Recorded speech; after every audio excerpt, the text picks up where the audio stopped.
Olá, pessoal do sétimo ano. Estamos aqui hoje para mais uma aula de ciências e hoje nós vamos falar sobre o reino Fungi. Bom, o reino Fungi é um dos reinos mais diversos. Anteriormente, ele era classificado como representantes do reino Plantae, mas isso não aconteceu por quê? Porque eles não eram seres autotróficos, ou seja, eles não tinham capacidade de produzir seu próprio alimento.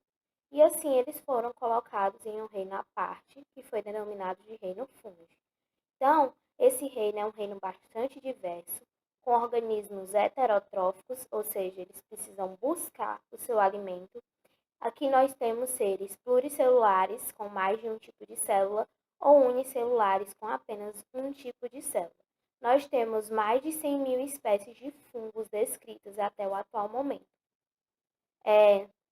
Eles são considerados, né, como eu já falei, plantas primitivas, né, porque algumas características parecidas, mas eles são aclorofilados, então eles não têm a clorofila para fotossíntese. E seus principais representantes são os mofos, os bolões e os cogumelos. Bom, os fungos eles têm inúmeras importâncias, mas as principais são a importância ecológica, porque eles podem atuar como decompositores, ou seja, decompondo matéria orgânica morta e devolvendo os nutrientes para o solo. Eles podem atuar como simbiontes, fazendo relações mutualísticas com outros seres. No caso do líquen, que nós temos aqui nessa imagem, a formação de um líquen. E eles também podem atuar como parasitas de outros organismos ou até mesmo de nós seres humanos.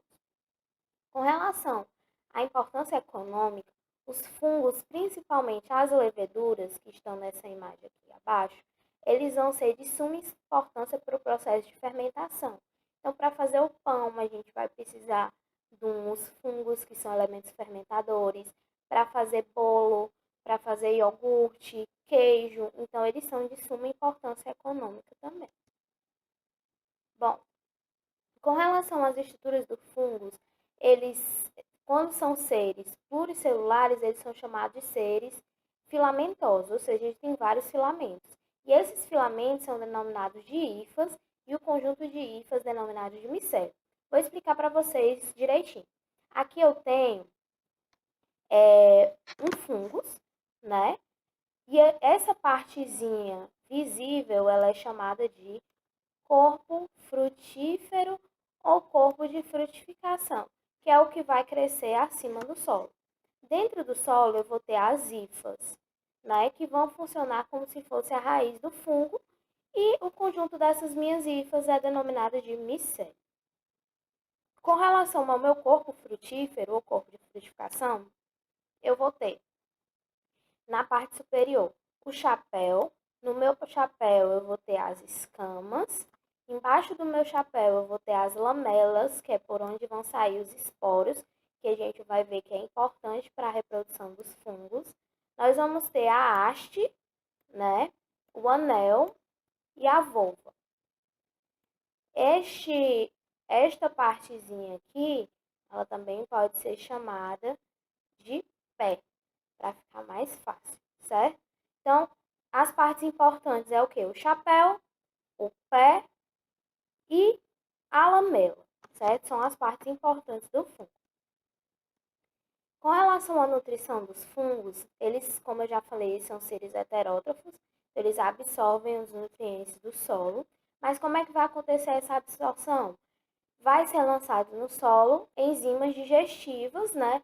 E essas enzimas vão ajudar que eles adquiram esses nutrientes, né?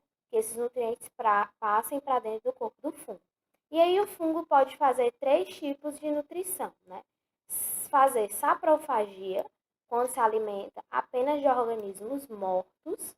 Podem fazer parasitismo, quando se alimenta de organismos vivos. E pode fazer predação, quando se alimenta de pequenos animais, no caso, pequenos insetos. Então, aqui na imagem nós temos um fungo atraindo um inseto, um fungo se alimentando de um organismo vivo, parasitando aí no caso uma formiga, e um fungo se alimentando aí de uma planta, né? Matando a planta assim para se alimentar. Com relação à reprodução dos fungos, eles podem fazer reprodução assexuada, que é quando eles não precisam de um macho e de uma fêmea, eles se autofecundam. E aí nós temos três tipos: brotamento, né, que é quando vai ter a geração de um broto, e esse meu broto vai se desprender para gerar um novo fungo. Nós vamos ter fragmentação, que é quando um pedaço do fungo vai dar origem a um outro corpo de frutificação. E nós vamos ter a esporulação, que é quando eu vou ter a liberação dos esporos, e esses meus esporos vão germinar, dando origem a novos fungos. E eles também podem fazer reprodução sexuada. Só que essa reprodução sexuada, ela está intimamente ligada com a reprodução assexuada. E aí, quando as duas acontecem juntas, a gente chama de metagênese. Aqui eu tenho, né, a reprodução assexuada e a reprodução sexuada acontecendo juntas. Então, eu tenho aqui a esporulação, os esporos sendo liberados, germinando e dando origem às hifas, né?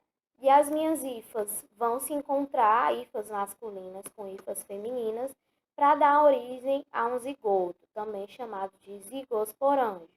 E aí, o meu zigoto vai começar a criar um esporângio para acontecer a mesma coisa que aconteceu aqui, a liberação dos esporos.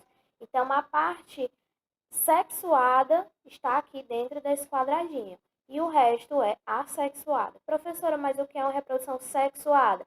É aquela que precisa de um macho e de uma fêmea para acontecer. Bom, e aí para terminarmos a classificação dos fungos. Os fungos eles podem ser classificados em Chytridiomycetos, Zygomycetos, Ascomycetos e Basidiomycetos. Vamos ver cada um. Primeiro deles, os Chytridiomycetos, que eles são mais comuns em ambientes marinhos, né, tais como lagos e solos úmidos. Eles podem viver tanto em colônia como viver solitário. Eles podem ser decompositores ou parasitas, dependendo da espécie, e normalmente seus esporos vão ser flagelados. Ou seja, os esporos, como eles vivem em locais aquáticos, precisam se locomover para achar aí um local adequado para a germinação. Então, eles precisam desse flagelo para ajudar na sua locomoção. Os zigomicetos, eles normalmente vivem em locais úmidos, eles não vão ter corpo de frutificação. O principal representante são os mofos, né? Que crescem normalmente em frutas apodrecidas, pão. E aí eles podem ser tanto parasitas como simbiontes, né? E aí eles são responsáveis aí por fazer molhos, né? Principalmente molho de soja, para ajudar também na fabricação de alguns medicamentos. E a sua reprodução se dá de forma assexuada por meio da esporulação. Então, eles vão liberar os esporos no meio, esses esporos vão cair em algum lugar propício e germinar para dar origem a um novo zigomiceto. Os ascomicetos, eles podem viver tanto na água como na terra, em locais úmidos. Eles têm esporos em forma de asco, que é chamado de ascocarpo, que é como se fosse um saquinho. Eles podem ser patógenos, ou seja, causar doenças em seres vivos, e eles são também decompositores, assim como todos os outros fungos. Eles também são utilizados na fabricação de medicamentos, como a penicilina, e também são usados na fabricação de queijos. E a reprodução também acontece de forma assexuada. Esses esporos são liberados, caem no chão e germinam para formar novos ascomicetos. E por fim, os basidiomicetos, que também são encontrados em locais úmidos, são os conhecidos como cogumelos, né? Eles podem ser comestíveis, mas também são decompositores. Eles têm normalmente associações mutualísticas com outros organismos, mas eles também podem ser parasitas, né? Parasitar algum ser vivo. Ele se reproduz sexuadamente, então vai ter o encontro das hifas para ter a formação de um novo corpo de frutificação. E aí a diferença dele para os outros grupos é que ele vai ter a formação, né, do basidiocarpo, que é esse corpo de frutificaçãozinho aqui que está na imagem, né? Que é o famoso cogumelo. Bom, e aí os fungos, eles podem causar doenças, né? Então, a gente tem a candidíase, que é o famoso sapinho, que ela é causada pela Candida albicans, que normalmente dá coceira, corrimento e ardência nas regiões íntimas, principalmente da mulher. E o tratamento se dá com medicamentos antifúngicos. Nós temos também a frieira, que é quando a pessoa costuma andar descalço em locais onde tem muita areia, então está sujeito a pegar frieira por conta dos cogumelos. Os sintomas são bolhas e rachaduras nos pés, e o tratamento também se dá por meio de antifúngicos. E a dermatite seborreica, que é a famosa caspa, que é causada pelo Pityrosporum alveoli, que dá normalmente em áreas oleosas do corpo, né? Tipo cabelo, sobrancelha.